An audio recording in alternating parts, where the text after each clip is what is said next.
মেরে ফেলাবো, সব মেরে ফেলাবো, সব ভাঙি চুরি শেষ করে ফেলাবো। এই থাম, এই কোন দিছি, থাম থাম থাম থাম, কোন দিছি? কি হয়েছে? কোন দিছি তুই? ওই যাই 17 বছর ঘুমাইতে নি, বাড়ি থাকতে পারিনি। সব ভাঙি শেষ করে ফেলাবো। 17 বছর ঘুমাইতে মানে বুঝলাম না বিষয়টা। আর 17টা বছর একটা দোকানে যে একটা চা খাবো, একটা পান খাবো, একটা সিগারেট খাবো, তাও খাইতে পারিনি কো। হ্যাঁ তুই সিগারেট খাস? ওই বিস্কুট খাবো, সিগারেট বাড়ি গেছে মুখ।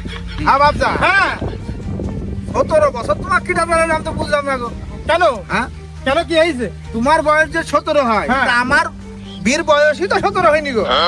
হ্যাঁ আমার বীর বয়স 15 হবে, হয়তো তার 2-2.5 বছর পরে তুমি হয়েছো। হ্যাঁ সেই হিসাব অনুযায়ী হ্যাঁ যদি যত বেশি হয় তোমার বয়স হয় 13 হবে। 17 বছর তোমার কি ডাক্তারের নাম তো তা বুঝলাম না। ও তো হইলো, তুমি বুঝবো না রে, তুমি ছেড়ে দাও আর সব ভাই ফেলাবো। আরে দাঁড়া দাঁড়া, হইলো মানে কি তো বুঝলাম না রে। 13 বছর বয়সে তোরা এই আন্দোলন করি দেশ স্বাধীন করলি। আরে তোর তো 8 বছর লেগেছে তোর দুধের দাঁত করলি। 10 বছরে তোর আব্বাক চিনলি, তার 1 বছর আগে হয়তো তোর মাক চিনিস। হ্যাঁ দেশ স্বাধীন করি ভালো কথা।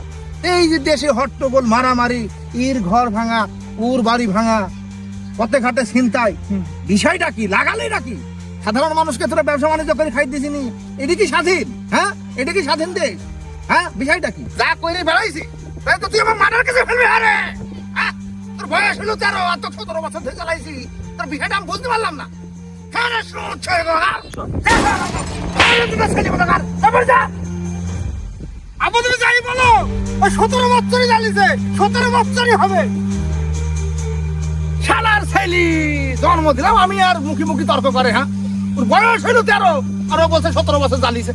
আরে এটা তোমার মাথায় ছিল না রে কোনো সময়?